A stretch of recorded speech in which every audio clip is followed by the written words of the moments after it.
What's going on, y'all? Rob Anderson, Clean Power Wash, Salisbury, Maryland. I like to keep most of my videos positive. I really do try to make the information that I give be something positive about someone, something, or helpful. So this is going to be a negative video about a company that I would recommend with every fiber of my being, that anybody who watches this video stay away from. That company is MHelpDesk. As we've grown, we've gotten to the point where we've been using the customer factor now for 6 years, 5 years, something like that. And this year we did a little over $540,000. For the price that we pay of $300 on a grandfathered plan, the customer factor is hands down the absolute best value in the industry, bar none. Are there other softwares that do more for more? Absolutely. Over the past, basically since August, so basically 6 months, we have looked and done demos of a lot of different softwares. We've tried out a couple, and I even had somebody through a networking group that helped me kind of go through the process. She did some of the research on a lot of different service softwares, and did demos of Service Titan, Jobber, Service Monster, Service Fusion, whatever Infusionsoft was. We've done a demo of that, and a couple of others. Service Titan was by far the best.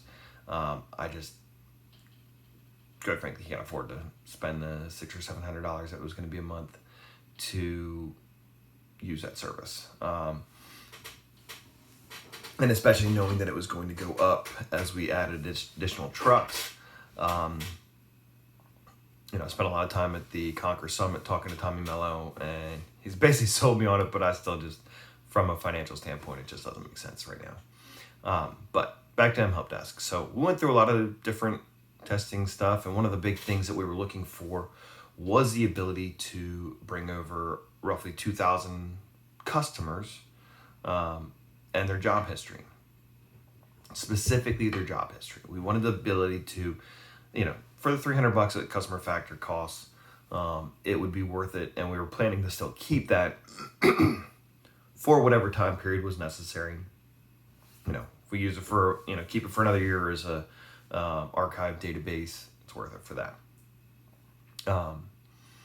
So we ended up settling on MHelpDesk, and they had a couple things. We were looking for inventory, we were looking for better scheduling for vehicles, being able to see it in a different dashboard. And it was really surprising how many companies don't show like your revenue or like each job's revenue on the schedule. Because I feel like that's such a instant KPI that you need to know. You need to be able to see what you're doing every day without having to run a separate report. Like, that's instant information. I need to know that. So anyways, we signed up for some special. Instead of it being $2,500 for the premium setup fee, then $374 a month.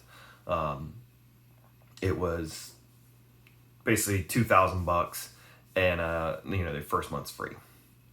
So we were told by the sales rep that you guys want to bring over that job history, no problem. Pay this fee, we'll get that stuff done. We'll get your database and everything imported. I fully understand that we're going to have some action roll in the process. We still have to provide that data. I'm fully fine with creating a user account to be able to get that information pulled out whatever way they need to, or link things up and whatnot. And I understood, with 2,000 customers and essentially $1 million worth in transactions, we said, hey, if we can just get the last 2 or 3 years, that's great. That just allows us to be able to see more data on these things instead of having to, take all the reports from the customer factor and then only having reports from 2020 and beyond. Which, if you're watching this in 2030, give me a thumbs up on here. Over several weeks after giving the agent our information, so we paid the $2,000, got the free month and whatnot, and it's a 60-day onboarding process. We get the stuff all ironed out in the first 30 days, and then we get to the point where we're training, and we make sure that you're trained, your office manager is trained, and then do whatever level of training for all the techs. I gave the rep information, gave them a CSV with all of our customer data. First time imported. Somehow it just jacked up addresses. It created addresses that we don't even service. Literally a street that I used to live on when I was growing up, it showed that we had like 25 or 35 customers on that street that don't live on that street. Don't know what happened there, but it was jacked up. No worries. We're paying this fee. This person should be able to figure it out, and it was like, hey, it's good to go. I looked at it, and within like 30 seconds, it's like, nah, this doesn't look right. So tried again. Something else was broken. In the onboarding process, the guy's going through all this. Well, hey, we'll get your QuickBooks set up, and we'll get all the data imported from there. I said, hey, we currently only use QuickBooks from an accounting standpoint. The information goes into the customer factor, and then it sends the invoice and the payment. So all you're going to see is the total amount and that it was paid. That's it. And get some customer data. Didn't pay attention, didn't listen, just was like, oh, we'll just get it synced up. Syncs it up. Check it out. Oh, yeah, this is missing half the emails, half the phone numbers are missing. It doesn't show the marketing method. It doesn't show job data. We're missing the vast majority of the stuff that we need. It's like, guys, dude, I already told you that this was not going to solve it. Oh, can you check and make sure it's right? No, it's wrong. It's missing all this stuff. And there's, through all this process, there's been this, well, he's checked it, he tested it. That's what he is saying. And that, he checked his work, which was complete and utter garbage. So he does a, fourth or fifth import of our CSV file. And here's the thing for me. I paid $2,000. I understand that it's, a lot of work that needs to be done for the importing of the job history. When you're uploading a customer list, it is as simple as exporting the data from whatever program you have, and then the new program will have a CSV file, a template that'll say, here's where you put their first name, here's where you put their last name, here's where you put their address, the contact numbers, and all that stuff. We've used it with Facebook, we've used it with other import services, with SendGem, with Slide Broadcast. You just format it to that. You get the columns to line up with the data, and then you import it. And as part of that process, to make sure that it goes right, you should then look at hey, let's look at the first 5 entries. Everything looks good there. Okay, cool. Let's jump down, see further along in the database to see if it's right. Go through that, and I'm clicking through, they've got clients, and then there's people, and then customers or contacts is the next thing. So the customer, for the most part, looked like it was right. Go look at the contacts, and my wife's Tori, so Robin Tori Anderson. It's got our information on the customer thing. But when you go to contacts, the contact's name is Rob And. Not Rob Anderson, not Rob Anderson, and there's a contact Tori Anderson. It's just Rob And. Because it was taking literally the second word or the second set of letters to be my last name. Look back at the CSV, it's jacked up. Said, dude, this is the 4th or 5th time. We're already, at this point, we've gone to 40, 45 days since we've paid. We've already gotten into our 2nd month and have paid for it. And we still haven't even gotten past the point of just getting the customer list in. Not getting the 1,800 prospects that we have in our database. And we've since cleaned up some of this. So some of the numbers, we found a bunch of stuff that was just needed to be deleted and edited. But so we're at, $23.74 or whatever paid already. And 60 days to onboard. We're already into that second half of this. And there's zero job history. Nothing's been imported. Very few of the overall settings have been done other than what we've been doing. I hired an office manager after signing up for that and paying the $2,000 or whatever. Or actually, she may have been on board, but we assumed that this was going to save us a lot of time by having them do all this work, get imported, get it set up. And, I'm constantly having to go back and look at this and like, hey, dude, this is wrong. And then he's like, oh, okay, well, I fixed it. Look at it. No, there's over 350 profiles that are jacked up because of this. And then we get it where they start importing some of the prospect job data or prospects of quotes and stuff. And they're literally creating quotes where each line item of service was its own quote. We had one that we did for, let's just say, Bob Jones Farm. We have lots of chicken farms down here. So it's literally sent to Bob Jones. And then there's one where like Bob Jones is the first name. There's no last name. Just a quote for one item. And then the second thing is a quote for the other. It's then texting me, my office manager, and the girl who helped us, do the research and sign up for all this. Like 9 or 10 notifications are going out. This is texting these people. This is sending emails like, hey, just want to let you know, here's your quote for back in August. And on several of these ones, because I guess it was just going through how it just lucked out to be commercial ones. These ones we were told flat out no, that was a chicken coop. I'm not going to go in and clean a chicken coop for cheap. It's just not going to happen. There's a lot of dirty other things besides the nastiness inside of the chicken coop, which you guys have seen some of those videos. So I call, I tell the guy like, hey, dude, I'm done. I need this to be canceled. I want my money back. You're not doing the job. This is, and the little that we've been able to work with the, play around with the software hasn't been able to do what we wanted it to. And certainly, we weren't able to really even use it to its fullest potential. So we call. He's like, oh, well, I'll have to put in a request to whatever person to cancel it. Okay. They'll have to talk to you. They're not available. And in all of this, you guys know I worked at Verizon for 7 years. And I spent that time in customer service. If things needed to be credited, canceled, disconnected, escalated, whatever, our goal always was to take care of it right then and there. And sometimes we had to put somebody on hold. Sometimes we had to get them to a supervisor, which could take a couple minutes to get to. And it just became the continuing repeated just examples of the way that the culture there, they don't care. They're not listening, which was the same thing that I had with the rep.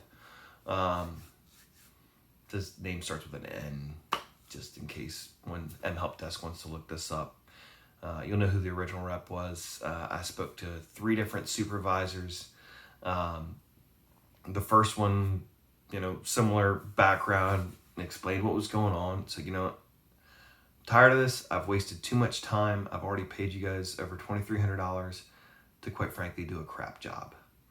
And for what we had paid for, we're like, well, we've got this much done, but we've got way all this stuff to do, but just this much, which has been screwed up. So the odds of, if you can't just get a CSV file imported properly, if you can't start importing some job data without sending notifications to customers, I don't have any faith in the ability for an onboarding specialist to be able to do the job the rest of the way and get us to a happy conclusion.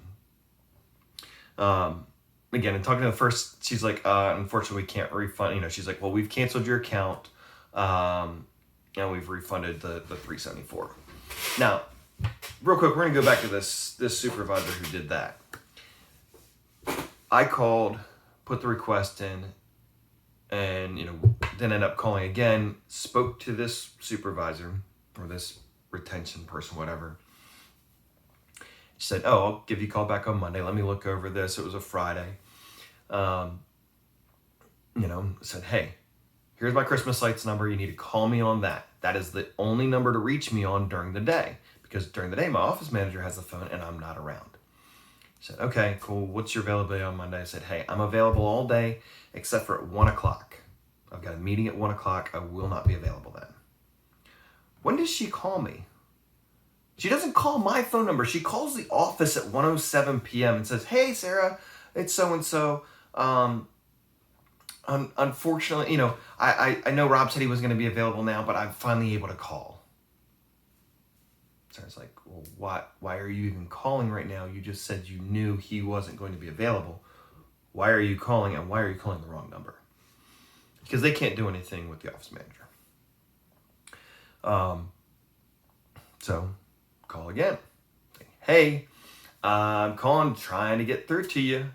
Oh, she's not available. Wait, blah, blah, blah, This happened at least 3 more times where she called the office phone number, or she didn't call and I called again. And then I got the email that said, hey, we're going to give you the $374 back, but we can't credit back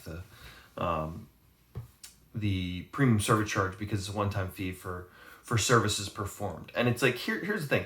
If I had used a service for 3 months, 4 months, 5 months, whatever, and then all of a sudden I was like, you know what? Screw you guys. I want out. I want all my money back. Like at that point, if they had done the work, I get that. I fully understand that. If I hire somebody to build me a house and give them money and say, oh, it's non-refundable, but then they don't build the house, you better believe I'm going to get that money back. And I made it clear throughout this whole process. And guys,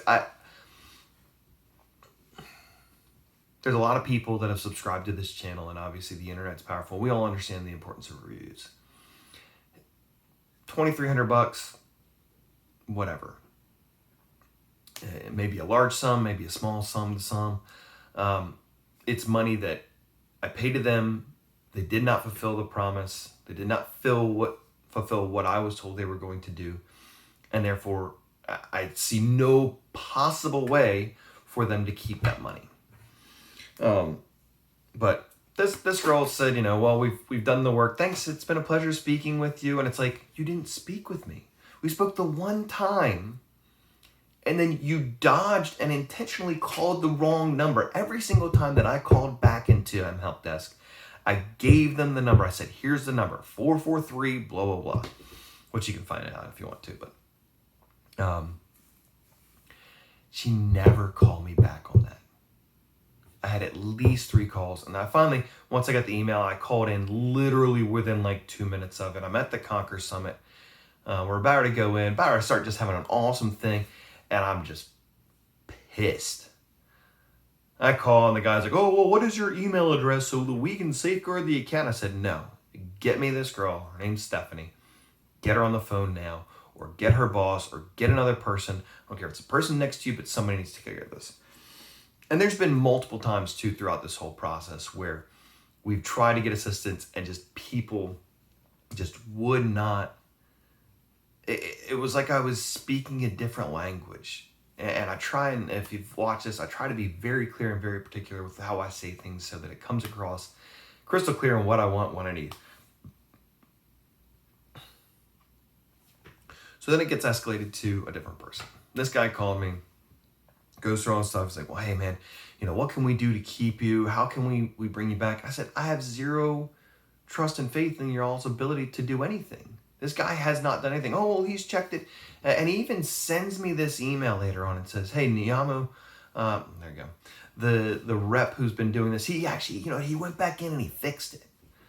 And he sends me this video and it's like, hey, it's great. And I've explained that it's people that are married, that there's either an and symbol between their names. So it's either Rob and symbol Tori Anderson, or Rob and spelled out Tori. So there's all these people, there's over 300 people where their last name is the ampersand signed, or the and, whatever.